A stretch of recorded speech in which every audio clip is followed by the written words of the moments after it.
So the youth media team, I suppose, was set up. As I mentioned, I am an organiser of the ICE Teen Education Conference, and in 2013, we have a theme every year. And in 2013, our theme was student voice. And I was talking to Conor Galvin from UCD and Bernie Goldbeck, one of my own colleagues, as I often did in the run up to the conference, about what the theme should be and what we should do. And could we innovate, or could we do something different in different years? And we tried to bring different things in different years. And this year, because it was a student voice, Conor said, you know what, would we bring in a group of students and actually do it, rather than talking about it, rather than talking about students, let's talk to them. So, as was my want back then, I was like, how will that work? What kind of work is that going to make for me, or whatever? And then I thought, you know what, let's try it. What's the worst that can happen? So we gathered a group of students and we brought them in, and we decided, and I suppose we made some decisions early on that I think really worked. Like, in so many ways, it really worked. We kept it as quite a stripped back process, but it was actually quite a sophisticated process as well. So we decided that they would come in and that they would report on the conference. So their remit, I suppose, was to go find people to interview, ask them a few questions, record a short interview. The interviews were kind of, 5 minutes ish, maybe less, maybe more in some cases. But that was kind of the thing. And then they had to record it. And the rule was you had to write a blog post, publish the blog post, and tweet it. And until the tweet went out, the job wasn't done. So that was, I suppose, our rough decisions around So that. let's just summarize for a second, right? So you decided it would be a good idea to train up some students to, number one, find somebody to interview them, bring that interview back for post-production, write a blog post about that interview, and then tweet. Are those all the moving parts? That was, except I'm going to correct you a small bit. We decided not to do post-production. Oh, okay. It was good enough. That's the decision. Right. Because we felt that if we went for post-production, you'd be there for the year and it would never be good enough. You got kind of one shot at it. And that was the best decision we ever made, I have to say. But actually, just going back to the empowerment and the computer science, I suppose that underpins what we did here, because we kind of got out of the way. So we had, the mentors are very important in youth media team, I have to say. I think having that support, the students need it, but the mentors got out of the way. So we worked with them.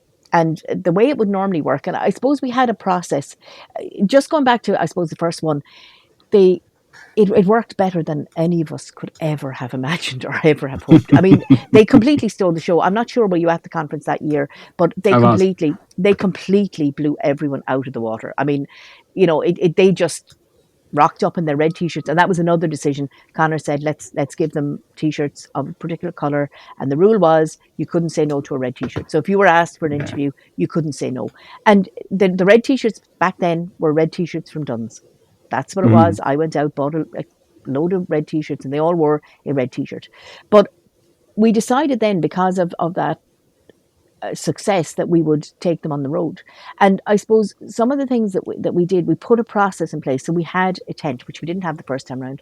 But Conor decided that maybe, having our own space, our own place that you could get people to come to, or that was marking out our territory, I suppose it was. But actually the other side of it was, in pitching our tent in the morning, that got us into the process. So we would leave Tipperary generally at about 6 or half 6 in the morning to go to an event on a Saturday morning. A lot of Saturday mornings were spent doing that.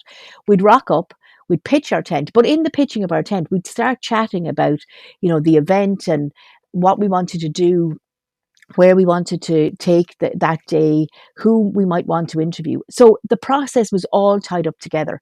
And then we'd have a look at the schedule and pick out the main people we wanted to interview, and then pick out some other people as well. So the process was all part of it. And then we'd kind of work with them. So we'd get them to do a little bit of research. So again, it was empowering them to do the work. We didn't sit down and say, these are the people you're going to interview, these are the questions you're going to ask, This is how you do it. It was very much working in collaboration with them. Now, there were a couple of exceptions. Obviously, if we had somebody very high profile, we had a different process to go through. But for the most part, most of the interviews we did was on that basis. So the students themselves would do a little bit of research. They'd find out a little bit about the person they were going to interview, particularly the keynote speakers and things like that. They would kind of come up with questions, and then we'd sit with them as mentors and just work those questions with them and just discuss with them maybe a slightly better way of asking the question. But as time went on, we didn't have to do that very much at all. So then they would interview together, and we made a decision as well that it wasn't a solitary process, that people would work together. So you'd have two people, and that would give them a little bit of, I suppose, breathing space. So if you had two people interviewing, they'd take it in turns to ask the question. So they had a bit of time to kind of settle, get ready for the next question. So it was a process that worked very well. The benefit of it as well, which became apparent later, was as we brought new members into the team, because we had this double interview kind of style, then we could just slot a new member in with a more seasoned member, and then they just trained each other up. So it was a win from our point of view. But it was a very, very powerful setting, I suppose, for the young people. I mean, they got to interview amazing people. They got to interview just to go. That brings me to my next question. Talk to me about some of the people that you got to interview. Well, I suppose the most high-profile person that we got to interview was Uachtar O'Haire, Michael D. Higgins. That was a real coup. I mean, the excitement that time was just phenomenal. But how does that happen? Well, you see, we were invited to Fáilte, and the president was going to speak at Fáilte, so we got first dibs, and it was fantastic. So we got to do that. Now, with that one, I think we had to send the questions beforehand just for pre-approval, which was fine. We worked on that and we got that done. But the great thing about that interview was, you know, we were all prepared for the interview with the president, and we did all that, and it was fantastic. And everyone was involved because we had some people taking pictures, and we had some people, you know, because of that one, and it was such a high profile one. I was very conscious that we needed to bring the entire team in. The youth media team isn't about any one person. It never has been. It's about the team. So we would always, you know, try and share the load. And that one, we actually put the names in a hat. We didn't pick who would do it or whatever. It wasn't our most seasoned people that were chosen for it. Names went into a hat. We chose it that way, and I think it was the only way to go, really. But after the interview, the president's wife, Sabina, was there as well, and we got an opportunity. I can't even remember how it happened, but we got an opportunity to ask Sabina some questions as well, and it was completely from nowhere, and the lads just clicked in because they had been empowered, because they had done this process so many times before. They didn't even blink. Like it was a do it now or you don't get it at all. It wasn't a come back in an hour and we'll be ready. It was literally, you have an opportunity, are you going to take it or not? And we did. And that one blew me away, I have to say. They just did it. They were brilliant. They really were. They were fantastic. And I was just standing on the sidelines thinking, oh my God, how did this happen? So that's my question. Like, how did this happen? And it sounds, you can tell in your voice that you're proud of them and you're very excited. Oh my God, absolutely. I mean, just watching them grow in confidence. And that's the thing. That's what I loved about my involvement with the youth media team, is you took in a student who was quite young, often like 12, 13, 14, and you just saw them grow in confidence. Like, those guys just rocked up to the President of Ireland and asked their questions. And then when it came an opportunity to pivot and on the fly ask some questions of his wife, Sabina, they did that as well. So, but they had the confidence to do that. So it's great to see that evolution in students. It prepares them. It prepares them for what's coming, you know, down the line. And that age can be tricky for students as well. It can be, you know, they've a lot going on. They've a lot going on in school. They've a lot going on maybe at home. You just don't know. They've a lot going on in their own personal lives. They're evolving from being a child into an adult, and that's tricky. So giving them a bit of confidence to take on those challenges was a privilege, I have to say, from my perspective. Pam, giving them a voice is important. A lot of time students of that age, in that age bracket, don't have a voice, and that's their thing. They're in this environment, and there's loads of voices and there's loads of noise, but they don't have a voice. And if you're anyway shy at all, the fear is your voice will never be heard. What you did is you enabled them Now they have a voice. That's a huge thing, and I'm harping on about this for a long time. Enabling like every school, in my humblest of opinions, should have a youth media team. Now, this always gets thrown back in my face by they go, oh, we don't have time, we don't have enough. Make the time, because the skill set that you gain from researching somebody, talking to somebody, and publishing your work is a big deal. It's huge. I couldn't agree more. I've just seen Yeah. it too many times. The other thing I think as well, we often talk about students. We don't always talk to them. And I think it's important that you talk to them and let them talk to us. And just going back to the conference thing and the shyness and whatever, it's maybe hard to believe now, but I was that shy student. I wouldn't have said boo to a goose back then. So I see that in the students, and and sometimes, when you're mentoring a group like that, you have to watch. And that's the job of a mentor. It's the watching. It's seeing the one who fades into the background and bringing them forward in a way that's okay for them, not putting them in a spotlight that they're not okay with, but actually supporting them and putting them with somebody who will bring them along. And that's the thing. They were a lovely group. All the groups that I worked with over the years were fantastic, and they were always really supportive of each other, and they were very much a team. And I have to say, one of the things I loved most about the youth media team when we were up and down the country was they were often in my car at 6 o'clock in the morning on a Saturday morning. Yeah. And, the mornings were a bit quieter, but coming home in the evenings, I'd think, okay, they're wrecked now after the day. And, there won't be people, should they be singing, and we'd be putting on music. And invariably, as we got close to home, John Denver's Country Roads would blare from my car. But it was great because we'd stop, for a bite to eat, and we'd chat and we'd talk about what we did for the day, and we'd talk about what was their favorite part of the day. And it wasn't always about the day. It was, we'd just chat about different things and whatever. So it was great. It was, as I said, it was a privilege. I think it's a big deal. I think not an awful lot of people know about the youth media team, and I think those who have met the youth media team or have encountered the youth media team will always say, nobody has ever come back to me and said, oh, nothing bad has ever. Which is extraordinary. They're a credit to their mentors, to do the job that they're doing. And you mentioned that you were that person. You were that quiet person. I was that quiet person before I got into IT. I was in radio, and I call it red light syndrome. That you that red light goes on. You do the thing, and the red light goes off, and you can go back into yourself again. But I just think every school needs it.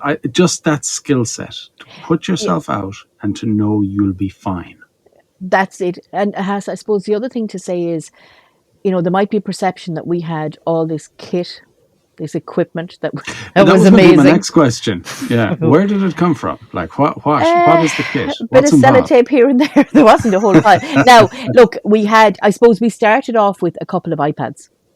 Mm-hmm. So that was our stock and trade. We had a couple of iPads and we had a couple of Camara laptops. So winging a prayer. I mean, we didn't have expensive kit. As I said, we made a decision, no post-production, because it would never be good enough. And sometimes the lads would stutter over something, but that was all part of the charm. Now, there was very few times that we actually restarted an interview. It was, you start, you go, and that's fine. And,